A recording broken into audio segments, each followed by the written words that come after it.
43세 이혼 여인 나는 봄을 그다지 좋아하지 않았다. 결혼 후 몇 해는 벚꽃을 보며 손잡고 웃던 시절도 있었지만 이제 봄은 결혼기념일과 이혼 도장을 찍은 날을 동시에 떠올리게 했다. 결혼 8년 자식은 없었고 이혼은 순조로웠다. 서로가 서로에게 점점 무관심해진 결과였다. 싸움보다 더한 감정의 방전, 애정의 부재. 이혼 후 첫 해는 직장을 겨우 다녔다. 둘째 해엔 친구들이 소개팅을 권했고 셋째 해엔 다 포기한 듯 웃으며 혼자가 편하다는 말을 입에 달고 살았다. 하지만 정작 그녀 자신도 그 말이 거짓인 걸 알고 있었다. 그런 그녀에게 호스트바는 처음이었다. 별거 아니야. 그냥 술 마시고 기분 좋게 대화하는 거지.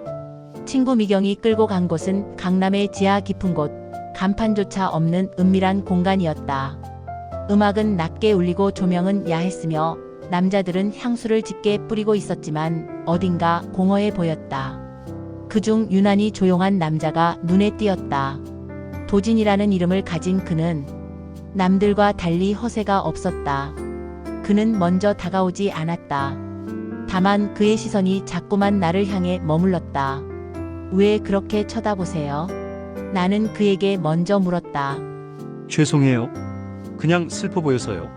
그 한마디가 나의 마음을 건드렸다. 누군가 자신을 슬퍼 보인다고 말해준 건 몇 년 만이었다.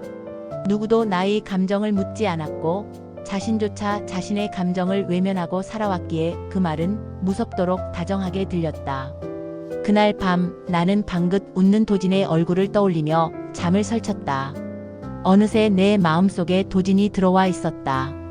두 번째 만남은 내가 먼저 연락했다.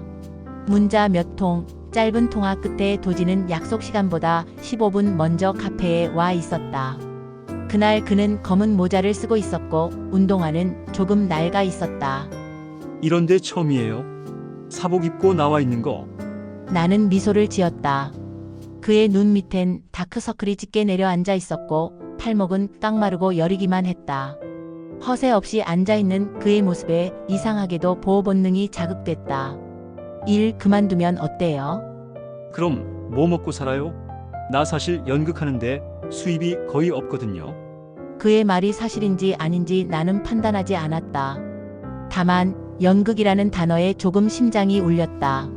도진이 마치 다른 세계에서 온 사람처럼 느껴졌다. 현실과는 거리가 먼 애틋한 세계. 당분간 우리 집에서 지내요. 그렇게 시작된 동거는 연애보다 더 빠르게 서로를 집어삼켰다. 도진은 무뚝뚝했지만 가끔 눈빛이 따뜻했다. 밥을 차려주면 꼭 잘 먹었어요 라고 인사했고 아침이면 향긋한 커피를 타주었다. 일상의 사소한 것들이 내가 잊고 지냈던 사랑받는 감각을 되살렸다. 그리고 어느 날 그는 말했다. 나 당신이랑 결혼하고 싶어. 나는 한참을 멍하니 앉아있다. 말없이 고개를 끄덕였다. 우리의 결혼은 소박했다. 양가 가족은 부르지 않았고 친구 몇 명만 불러 작은 식당에서 식을 올렸다. 나는 진심으로 행복했다. 도진은 처음으로 반지를 끼워주는 손이 떨린다고 했다. 나는 그 말마저 진심으로 믿었다. 하지만 결혼 2달 뒤부터 이상한 균열이 시작됐다. 우리 엄마 병원비가 급해. 보험이 안 된다고 하니 내가 나중에 꼭 갚을게. 나는 다급해 보이는 그에게 300만 원을 송금했다. 그 다음엔 전자담배 가게를 차리고 싶다고 했다. 1천만 원. 나는 대출까지 받아 도와줬다. 영수증도 차용증도 없이. 그는 서류를 만들기 싫어했다. 너랑 나 사이에 무슨 그런 게 필요해? 그 말이 처음엔 로맨틱하게 들렸다. 이제 와 돌이켜보면 가장 치명적인 말이었다. 투자 명목으로 3천만 원, 카드 돌려막기 명분으로 2천만 원. 어느새 내 통장엔 잔고가 사라지고 마이너스 대출만이 찍혀 있었다.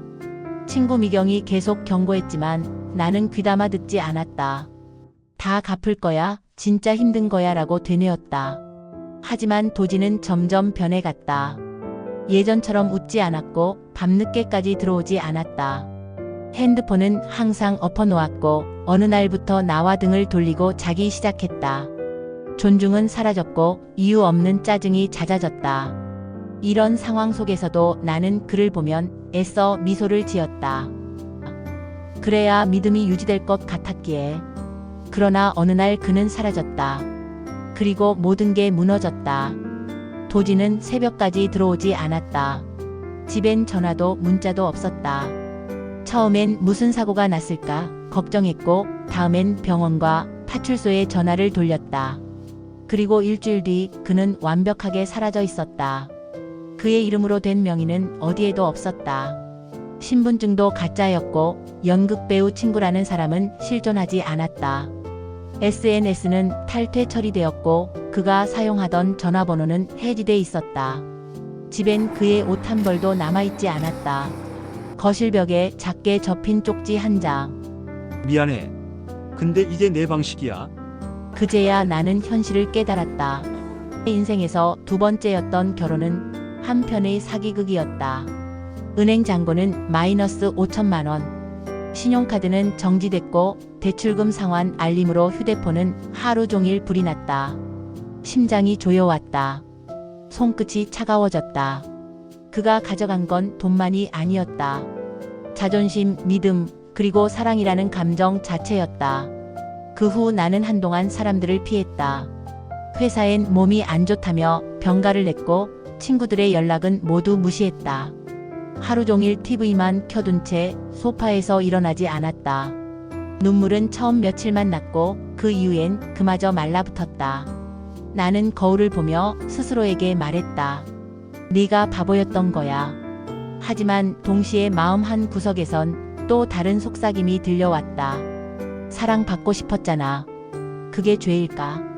누구보다 외로웠고 단 한 번만이라도 다시 누군가에게 특별해지고 싶었던 마음이 그렇게 비참한 결말로 이어졌다. 그러나 그 모든 게 나만의 책임은 아니었다. 가해자는 사랑을 흉내낸 자였다. 그리고 피해자는 사랑을 믿고 싶었던 사람. 몇 달 후 나는 카페에 앉아 이력서를 쓰기 시작했다. 다시 출근을 할 것이다. 잃은 걸 되찾을 수는 없지만 다시는 스스로를 속이지 않기로 다짐했다. 이제 나의 눈은 예전보다 단단해졌고 마음은 한 겹의 껍질을 더 씌운 듯 차가워졌다. 그리고 다시는 봄을 싫어하지 않기로 했다. 그의 벚꽃은 나의 발끝에서 조용히 흩어졌다. 비록 나의 두 번째 사랑은 산산이 부서졌지만 모든 것이 끝난 것은 아니니까.